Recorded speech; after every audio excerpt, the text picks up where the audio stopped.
وكفى وسلام على عباده الذين اصطفى أما بعد أعوذ بالله من الشيطان الرجيم بسم الله الرحمن الرحيم قل من ذا الذي يعصمكم من الله إن أراد بكم سوءا أو أراد بكم رحمة ولا يجدون لهم من دون الله وليا ولا نصيرا۔ اے نبی آپ فرما دیجئے کہ تم کو اللہ سے کون بچائے گا اگر اللہ تبارک و تعالی تمہارے ساتھ برائی کا ارادہ کرے یا تمہارے ساتھ رحمت کا ارادہ کرے۔ تم لوگ اللہ کے علاوہ کسی کو ولی اور مددگار نہیں پاؤ گے۔ اس آیت کریمہ میں اللہ تبارک و تعالی نے بتلایا کہ یہ لوگ جو موت سے بھاگ رہے ہیں، موت سے بھاگنا ان کو فائدہ نہیں دے گا، بلکہ اللہ اگر کسی کے ساتھ رحمت کرنا چاہے تو پوری دنیا مل کر کے اس کو نقصان پہنچانا چاہے تو نہیں پہنچا سکتے، اور اللہ کسی کو نقصان پہنچانا چاہتا ہے اور ساری دنیا اس کے ساتھ بھلائی کرنا چاہتی ہے تو وہ ذرہ برابر بھی بھلائی نہیں پہنچا سکتی۔ اس لیے جو لوگ خندق سے بھاگ رہے تھے ان لوگوں کو تنبیہ کی جا رہی ہے کہ تم بھاگ کر کے جاؤ گے کہاں پر؟ اللہ کی رحمت اگر ہے اور تم کو بچانا ہے تو تم خندق کے اندر موجود رہ کر کے بھی زندہ رہو گے، کافروں کے سامنے سینہ سپر رہ کر کے بھی تم غازی کہلاؤ گے اور کامیاب بنو گے۔ اور اللہ نے برائی کا ارادہ کر لیا ہے تو چاہے تم یہاں سے بھاگ جاؤ، اس کے باوجود تم کو کسی طریقے سے موت آ کر کے رہے گی۔ اور آج ہم دیکھ رہے ہیں کہ جو لوگ بھاگے خندق سے وہ بھی مر گئے، اور جو سینہ سپر رہے وہ بھی مر گئے۔ آج ہم دونوں کے اوپر یہ بات کہیں گے کہ ان دونوں کے اوپر 1400 سال گزر چکے، چاہے کوئی کچھ زیادہ زندہ رہا ہو، 10-20 سال 25 سال، لیکن آج کے اعتبار سے کیا کہا جائے گا؟ اسی طریقے سے یہاں مومنوں کو تنبیہ کی گئی ہے کہ جب اللہ کے راستے میں جان دینے کی باری آئے تو اللہ کے اوپر تمہاری توجہ ہو۔ اللہ تمہارے جہاد کو دیکھتا ہے کہ اگر تم جہاد کرو گے تو کامیاب اور بھاگو گے تو ناکام۔ رہا زندگی تو ہو سکتا ہے کہ جہاد کرنے والا بچ جائے اور جو بھاگ رہا ہے وہ کسی حادثے کا شکار ہو جائے۔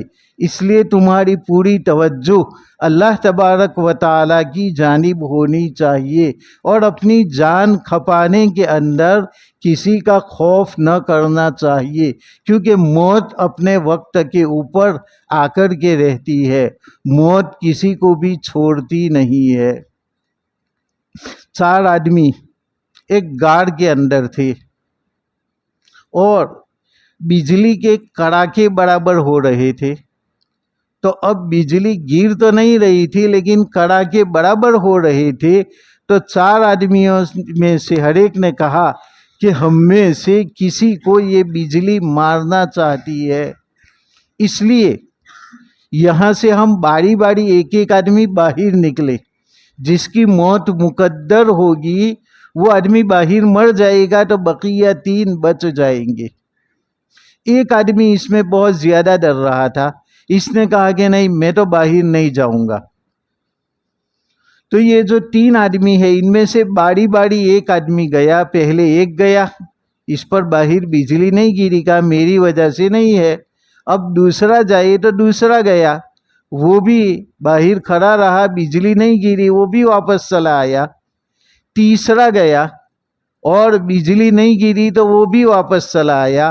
اب چوتھے کو تو بہت زیادہ خوف لگ رہا تھا تو وہ باہر ہی نہیں جانا چاہتا تھا، تو یہ تینوں آدمیوں نے اس کو دھکا دیا اور کہا کہ تو باہر نکل ورنہ تیری وجہ سے ہم ہلاک ہو جائیں گے، تو تینوں نے دھکا دے کر کے اس کو جیسے ہی باہر نکالا تو باہر والا بچ گیا، اور وہ بجلی آئی اور 3 آدمیوں کے اوپر گری جو سمجھ رہے تھے کہ ہم بچے ہوئے ہیں، ان کے اوپر بجلی گری، اور وہ باہر جو نکلا تھا جس کو خوف لگ رہا تھا وہ بچ گیا۔ تو اللہ تبارک و تعالی ان تینوں کو بچا رہا تھا اس آدمی کی وجہ سے، لیکن انہوں نے سوچا کہ یہ آدمی ہماری ہلاکت کا باعث ہے، حالانکہ وہ ہلاکت کا باعث نہیں تھا۔ اسی طریقے سے اس جہاد کے اندر بھی کتب علیکم القتال وہو کرہ لکم، کہ تمہارے اوپر جہاد فرض ہے حالانکہ وہ تم کو ناپسند ہے۔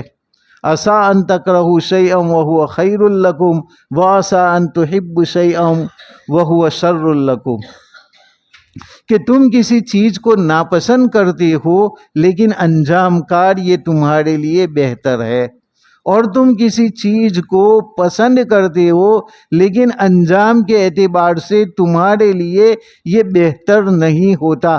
واللہ یعلم وانتم لا تعلمون، اب تمہارے لیے کیا اچھا ہے کیا برا ہے وہ تم نہیں جانتے، اللہ تبارک و تعالی جانتا ہے۔ اس بنا پر اس نے جو احکام دیے وہ تمام کے تمام تمہارے لیے بہتر ہے، اور جن چیزوں سے روکا وہ تمام کا تمام تمہارے لیے برا ہے، چاہے بری چیز تمہیں اچھی لگے لیکن اس کا انجام اچھا نہیں ہے۔ اس لیے اللہ تبارک و تعالیٰ نے اس آیت کریمہ میں ہدایت دی کہ اللہ کی رحمت کو کوئی روک نہیں سکتا، اور اللہ کسی کو برائی پہنچانا چاہے تو اس کو بھی کوئی روک نہیں سکتا، اور تمہارے لیے اللہ کے سوا ہے بھی کون مدد کرنے والا، وہی تو تمہارا مددگار ہے۔ قد یعلم اللہ المعوقین منکم والقائلین لاخوانہم ہلم الینا ولا یأتون البأس الا قلیلا۔ المعوقین یعنی روکنے والے، اللہ تبارک و تعالی جانتا ہے تم میں سے روکنے والوں کو اور اپنے بھائیوں سے کہنے والوں کو ہلم الینا کہ تم ہماری جانب چلے آؤ، اور وہ لڑائی میں نہیں جاتے مگر بہت کم۔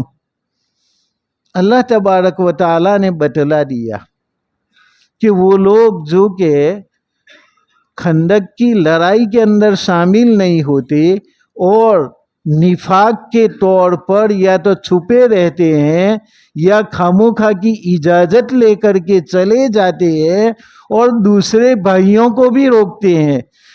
جیسے کہ ایک صحابی اپنے سگے بھائی کے پاس گیا تو وہ بنا ہوا گوشت اور روٹی کھا رہا تھا، تو انہوں نے کہا صحابی نے کہ کیا تمہیں شرم نہیں آتی کہ ہمارے نبی خندق کے پاس اس حالت کے اندر موجود ہے کہ آپ پر فقر و فاقہ ہے اور تم بنا ہوا گوشت اور روٹی کھا رہے ہو؟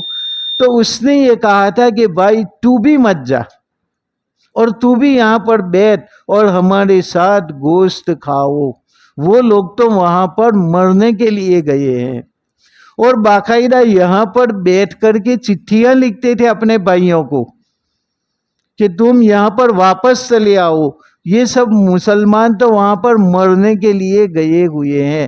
اس طریقے سے جو مخلص صحابہ کرام تھے ان کو بھی یہ لوگ روکتے ہیں۔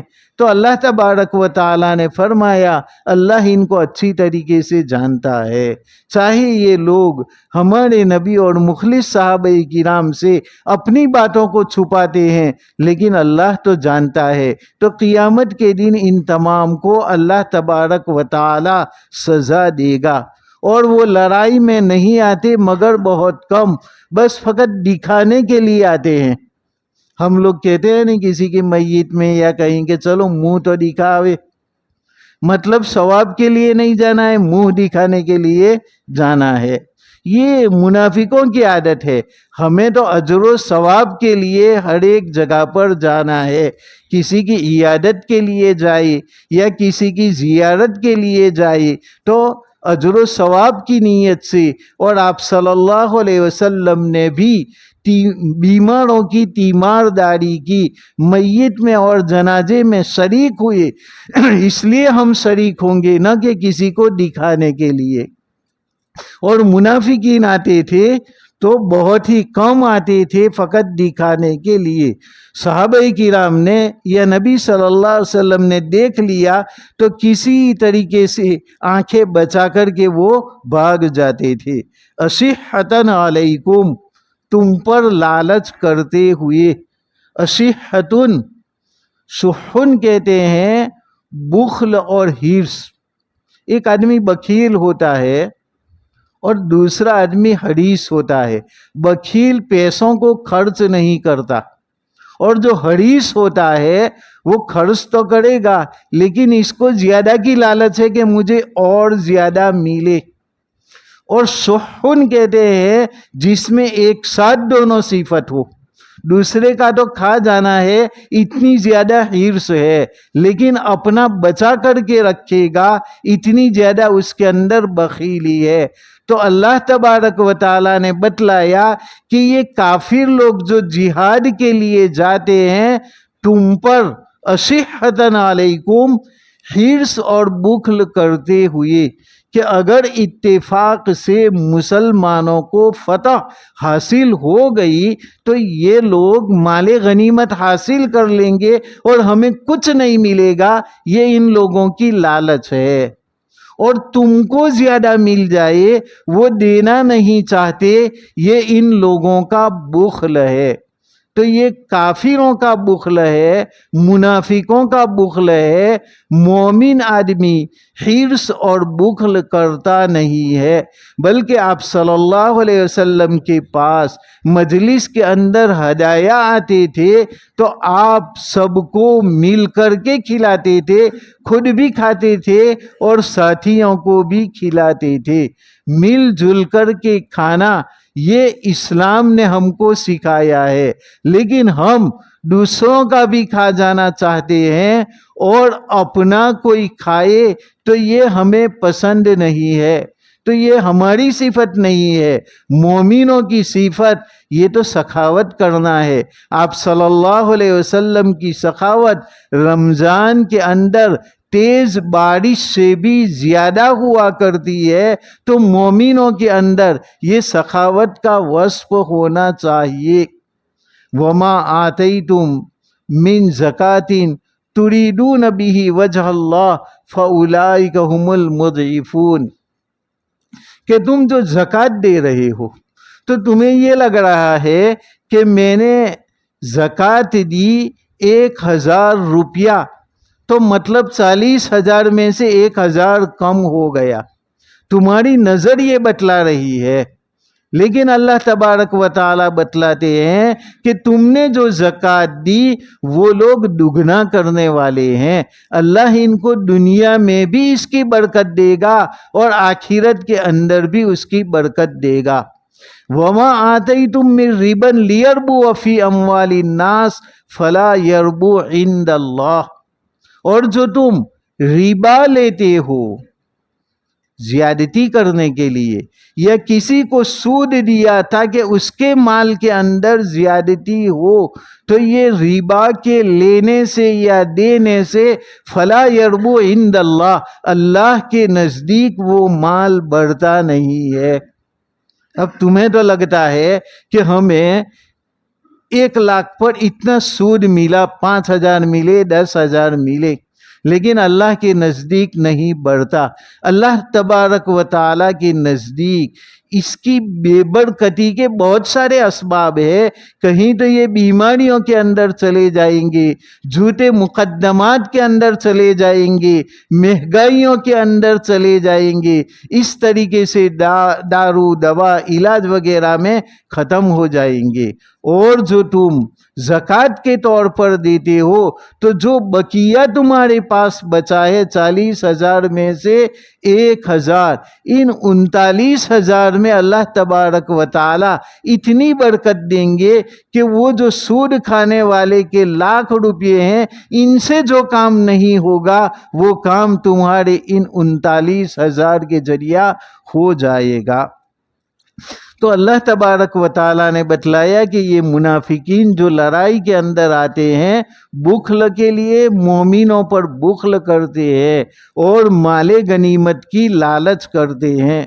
فَإِذَا جَاءَ الْخَوْفُ رَأَيْتَهُمْ يَنْظُرُونَ إِلَيْكَ تَدُورُ أَعْيُنُهُمْ كَالَّذِي يُغْشَىٰ عَلَيْهِ مِنَ الْمَوْتِ۔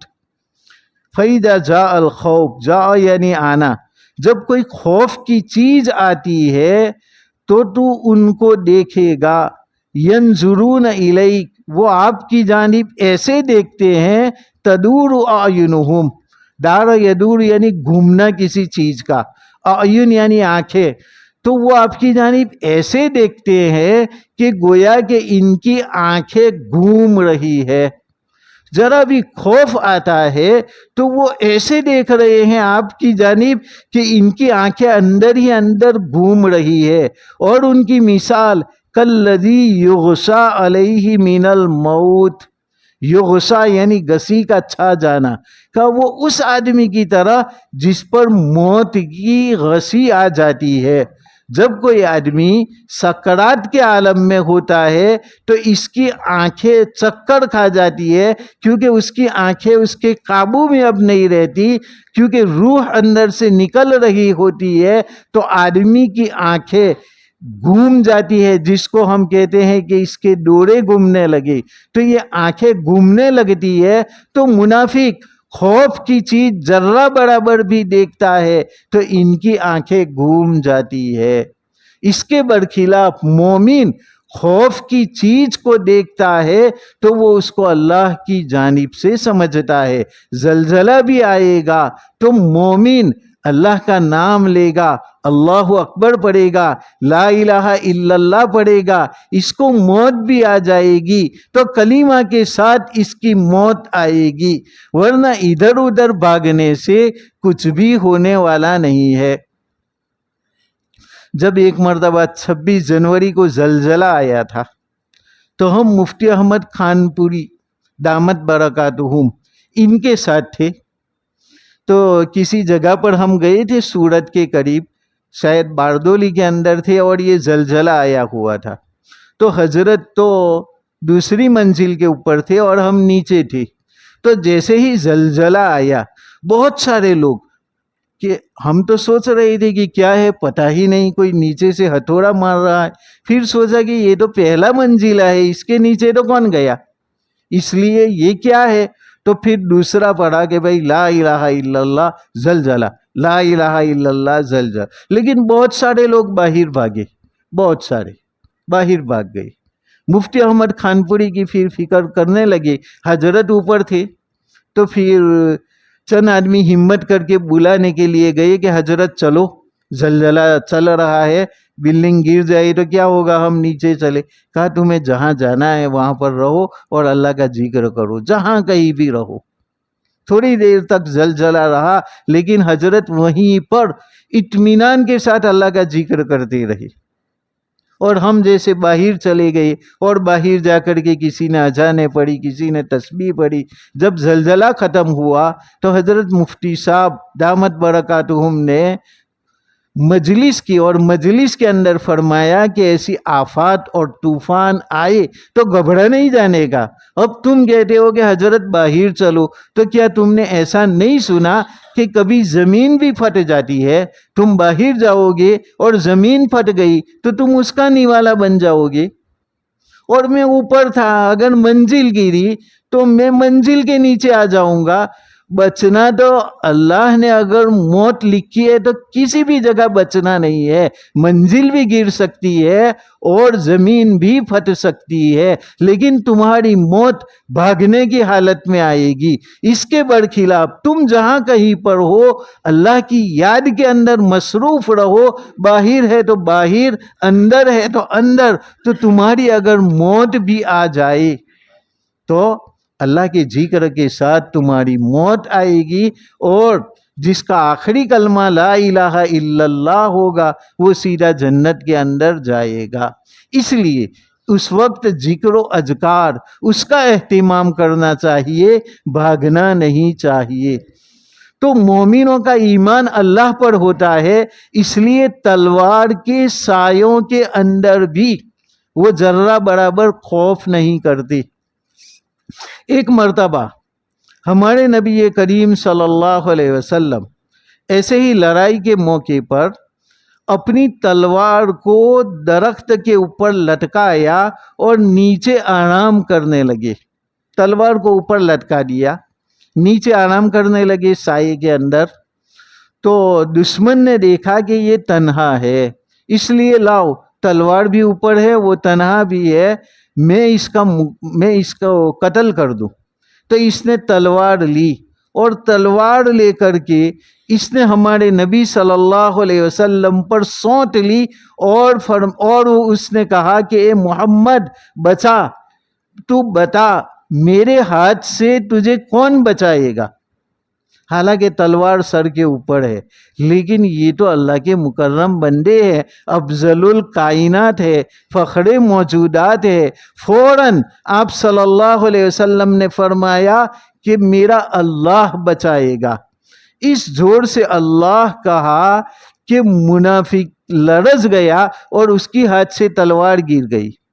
آپ صلی اللہ علیہ وسلم نے اپنے ہاتھ میں وہ تلوار لی اور فرمایا کہ اب تو بتا کہ تجھے کون بچائے گا میرے ہاتھ سے؟ اس کا ایمان تو اللہ پر نہیں تھا، تو کہا کہ آپ تو بہت ہی بہترین رحم کرنے والے ہو، آپ کے ساتھ میں رحم کی امید رکھتا ہوں۔ تو پھر آپ صلی اللہ علیہ وسلم نے اسے چھوڑ دیا۔ لیکن امت کے اوپر ایک نمونہ بنا کر کے چھوڑ گئے کہ خوف کے حالات میں گھبرانا نہیں ہے، بلکہ اس خوف سے ہم کس طرح نکل سکتے ہیں۔ گھر میں آگ لگی تو ہم بجھا کس طریقے سے سکتے ہیں؟ اب آگ لگی ہمارے چلانے سے وہ بند ہونے والی نہیں ہے۔ کوئی مر گیا ہمارے چیخنے چلانے سے وہ واپس آنے والا نہیں ہے۔ اس کے اگلے کیا احوال ہمیں تیار کرنے ہیں، کفن دفن وغیرہ۔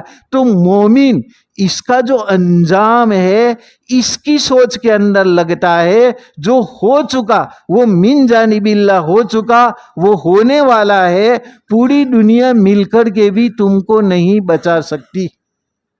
اور بچانا ہے تو پورا فرعون اور لاؤ لشکر اس کا موجود ہے، اور موسیٰ علیہ السلام آگے دریا اور پیچھے فرعون کا لشکر، اور قوم کہہ رہی تھی کہ موسیٰ اب ہمارا کیا ہوگا؟ آگے تھاتھے مارتا ہوا سمندر اور پیچھے فرعون کا لاؤ لشکر، اب ہم تو گر گئے اور مر گئے۔ لیکن موسیٰ علیہ السلام اللہ کے نبی تھے، کلا ان معی ربی سیہدین، کہ ہرگز نہیں ہم ہلاک ہونے والے نہیں ہیں، میرا رب میرے ساتھ ہے، وہ مجھے راستہ بتلائے گا۔ فوراً اللہ کا حکم آتا ہے کہ اس دریا کے اوپر اپنی لاٹھی مارو اور 7 راستے بن جاتے ہیں۔ 7 راستے سے یہ گزر گئے اور یہ پکڑنے کے لیے فرعون پیچھے آتا ہے اور یہ سب اس پار نکل گئے۔ اللہ نے فرمایا کہ اب پھر سے لاٹھی مارو، تو وہ دریا مل گیا اور فرعون کا پورا لشکر ڈوب گیا۔ تو جو نہتہ لشکر تھا، جن کے پاس کچھ نہیں تھا، وہ تو بچ گیا، اور جو لاؤ لشکر والا فرعون تھا وہ اتنی بڑی تعداد اور ہتھیار کے باوجود ہلاک ہو گیا۔ تو ہم مومنوں کا یہ کام ہے کہ خوف کے وقت، لڑائی کے حالات آ جائے یا کوئی بھی حالت آ جائے، تو ایسے وقت میں ہمیں مرتے دم تک ان کا مقابلہ کرنا ہے۔ دین کی وجہ سے جو آدمی مارا جائے گا، من قتل دون دمہ فہو شہید، جو اپنی دین بچانے کے لیے مرا وہ شہید ہے۔ چور ڈاکو تمہارے گھر میں گھس گیا تو تمہیں مقابلہ کرنا ہے۔ من قتل دون مالہ فہو شہید، جو اپنے مال کی حفاظت میں مارا گیا وہ بھی شہید ہے۔ کوئی ہمارے اہل و عیال پر دست درازی کر رہا ہے، ان کی عزت کو لوٹنا چاہتا ہے، تو آپ صلی اللہ علیہ وسلم نے بتلایا کہ من قتل دون عیالہ فہو شہید، کہ جو اپنے عیال کو بچانے کے لیے مارا جائے گا وہ شہید ہے۔ تو مومن کا تو یہ کام ہے کہ اگر فتح پالی تو وہ غازی کہلائے گا، اور اگر اس نے شکست کھائی تو وہ شہید کہلائے گا۔ تو اپنی جان بچانے کے لیے بھی اخیر تک مردانہ وار مقابلہ کرے، اپنا مال بچانے کے لیے بھی مردانہ وار مقابلہ کرے، اور شریعت سمجھ کر کے مقابلہ کرے، مال کی لالچ میں نہیں کہ میرے نبی نے کہا ہے کہ مال کی حفاظت میں مارا جاؤں گا تو میں شہید ہوں گا، انما الاعمال بالنیات۔ اسی طریقے سے اپنی جان دین کے خاطر بچانا ہے، فقط اپنی جان کو نہیں بچانا ہے، اپنا دین بچانا ہے، اپنا مال اللہ کے حکم کی بنا پر بچانا ہے، اپنے اہل و عیال کو فقط اپنی عزت کے لیے نہیں بلکہ ہماری عزت اور اللہ کا حکم بجا لانا ہے۔ اس نیت کے اوپر اگر ہم ایسا کریں گے تو ایسی صورت میں ہم شہید کہلائے جائیں گے، اور ایسی صورت میں دنیا میں بھی ہم سرخ روح ہوں گے، فتح پائی تو بھی، اور اگر ہم مارے گئے تو بھی اس صورت میں بھی اللہ کے نزدیک تو بڑا مرتبہ ملے گا، لیکن دنیا والے بھی اس کی تعریف کریں گے۔ اور بھاگنے والوں کی کوئی تعریف نہیں کرتا کہ اپنے بیوی بچوں کو چھوڑ کر بھاگ گیا، اپنے مال کو چھوڑ کر کے بھاگ گیا۔ ہاں، جان بچانے کے لیے اگر یہی ضروری ہے تو فقط اپنی جان ہے تو بھاگ جائے، لیکن بیوی بچے ہو تو ان کو چھوڑ کر کے بھاگنا تمہارے لیے جائز نہیں ہوگا۔ ہاں، تنہا آدمی ہو تو الان خفف اللہ عنکم وعلم ان فیکم ضعفا، اللہ نے تمہاری کمزوریوں کو جان لیا۔ ان یکم منکم مئۃ یغلبوا مئتین، کہ اگر تم 100 ہو تو 200 پر غالب آؤ گے، یعنی تم 2 کافروں کے مقابلے میں نہیں بھاگ سکتے۔ وَإِن يَكُن مِّنكُمْ أَلْفٌ يَغْلِبُ أَلْفَيْنِ بِإِذْنِ اللَّهِ، تم 1000 ہوں گے تو 2000 پر غالب آ جاؤ گے، لیکن 2 سے زیادہ ہو تو اللہ نے تخفیف کر دی۔ اور ایسی صورت میں آدمی اپنی جان بچانے کے لیے بھاگتا ہے تو اس کے اندر کوئی حرج نہیں ہے، لیکن 2 کے برابر اللہ تبارک و تعالیٰ نے ہر مومن کو طاقت دی ہے۔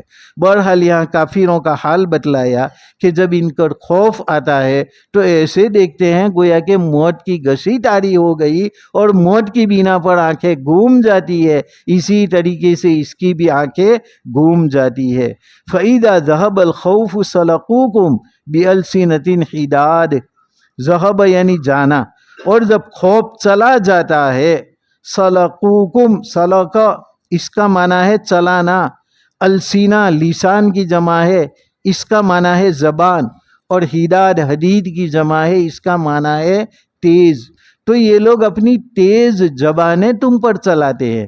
خوف کی بات چلی جاتی ہے تو مشرکین تیز زبانیں چلاتے ہیں اور کہتے ہیں ہماری بنا پر وہ لوگ بھاگ گئے، حالانکہ جب دشمن چڑھ دوڑتا ہے تو ان کے اوپر سکرات کی گشی طاری ہو جاتی ہے، لیکن جب خوف کی بات چلی جاتی ہے تو ایسی صورت میں اپنی ہوشیاری سب کے سامنے اس طریقے سے جتاتے ہیں کہ تم پر اپنی تیز زبانیں چلاتے ہیں، اشحتن علی الخیر، مال کی لالچ، خیر یعنی مال کی لالچ کرتے ہوئے، تاکہ مال غنیمت میں ان کو بھی حصہ ملے، اس لیے لڑائی میں تو وہ نہیں آئے، لیکن کافر لوگ اگر بھاگ گئے تو وہ کہیں گے کہ ہم ادھر تھے لیکن ہم نے ادھر سے بھگا دیا، اور اچھا ہوا ہم وہاں پر موجود تھے، تمہارے ساتھ ہوتے تو وہ پیچھے سے حملہ کر دیتے، لیکن ہم وہاں پر موجود تھے تو ہم نے بچا لیا، حالانکہ وہاں پر چھپے ہوئے تھے۔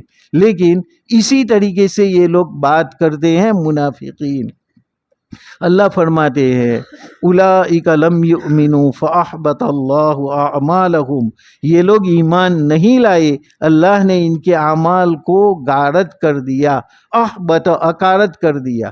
ان لوگوں کا ایمان نہیں ہے، وہ جو تمہارے ساتھ ہے تو وہ محض دکھلانے کے لیے ہیں، اندر سے ان کا بالکل ایمان نہیں ہے۔ اور ایمان کے بغیر کوئی آدمی کام کرتا ہے تو اس کے عمل کا کوئی ثواب نہیں۔ کافر کتنی بھی نماز پڑھے، روزہ رکھے، زکوٰۃ دے، تو اس کو کوئی ثواب نہیں ملتا۔ وہ لوگ کہتے ہیں کہ یار اللہ ہمارا بھی ہے تمہارا بھی ہے، پھر تم کو ثواب دے گا روزے پر، ہم کو کیوں نہیں دے گا؟ ہم نے کہا کہ یار تم اگر بارڈر کے اوپر چلے جاؤ بندوق لے کر کے اور تم بندوق چلانے لگو تو حکومت تمہیں تنخواہ دے گی؟ کہا نہیں دے گی۔ تو کیا کرے گی؟ تنخواہ نہیں دے گی تو پکڑ لے گی۔ نے کہا کیوں پکڑے گی؟ تم تو بندوق چلا رہے ہو نا۔ بندوق فوجی بھی چلاتا ہے تو اس کو تو حکومت پیسے دیتی ہے، تنخواہ دیتی ہے، لیکن تم کو کہا حکومت کی اجازت نہیں نا۔ تو میں نے کہا حکومت کا پرمیشن ضروری ہے، پھر تم نوکری کرو تو اس کی تنخواہ ملے گی۔ ہر جگہ پر کلیکٹر بھی کوئی ایسے ہی بیٹھ گیا اور کلیکٹر سے بھی اچھا کام تم نے کر لیا کہ میں اس سے بھی زیادہ پڑھا لکھا ہوں، تو کیا حکومت تنخواہ دے گی کہ جیل میں ڈالے گی؟ جیل میں ڈالے گی نا۔ تو اسی طریقے سے اللہ نے بھی ایک قانون بنایا ہے کہ پہلے ہماری ملازمت اسلام والی اختیار کر لو پھر کام کرو۔ تو اسلام کے بعد کام کرو گے تو پھر تم کو ثواب ملے گا، اور اگر اسلام تمہارے پاس نہیں ہے تو تم نے وہ ملازمت اختیار ہی نہیں کی تو تم تو پھر جیل کے ہی تو مستحق ٹھہرو گے۔ لیکن اللہ جیل نہیں دے گا، جو تمہاری سزا ہے وہی باقی رکھے گا۔ اس لیے اسلام کا لانا ضروری ہے۔ یہ لوگ ایمان نہیں لائے، اس لیے اب دکھانے کے لیے چاہے نماز پڑھے، روزے رکھے، ان کے عمل اکارت گئی۔ وَكَانَ ذَلِكَ عَلَى اللَّهِ يَسِيرًا، اور یہ اللہ پر آسان ہے۔ ایسا نہیں ہے کہ بہت سارے منافقین کل مل کر کے اللہ کے سامنے مقدمہ دائر کر دے، احتجاج کرے، آندولن کرے کہ نہیں ہم کو بھی ثواب دینا پڑے گا۔ اللہ فرماتے ہیں یہ ہمارے لیے چٹکیوں کا کام ہے، ہمارے سامنے کوئی چوں اور چیرا کر سکتا نہیں، کسی کو کیل اور قال اس کی کوئی بھی گنجائش نہیں ہے۔ تو ان آیات کریمہ کے اندر اللہ تبارک و تعالیٰ نے منافقین کی باتیں بتلائی کہ جو جنگ سے روکتے ہیں، اور جب خوف آ جاتا ہے تو ان کی آنکھیں چکرا جاتی ہے، خوف کی بات چلی جاتی ہے تو پھر تیز و ترار زبانیں چلاتے ہیں۔ اللہ نے فرمایا کہ یہ قول کے غازی ہے، بولنے کے غازی ہے، کردار کے غازی نہیں ہے، ان کے اعمال ہبط ہو گئے۔ اللہ کے وہاں اخلاص اور عمل قبول ہوتا ہے، اس طریقے سے ریاکاری قابل قبول نہیں ہوتی۔ اللہ تبارک و تعالی ہمیں سچا پکا مخلص مومن بنائے اور ہر طرح کے نفاق سے ہماری حفاظت فرمائے۔ سبحان اللہ و بحمدہ، سبحانک اللہم و بحمدک، ونشہد ان لا الہ الا انت، نستغفرک و نتوب الیک۔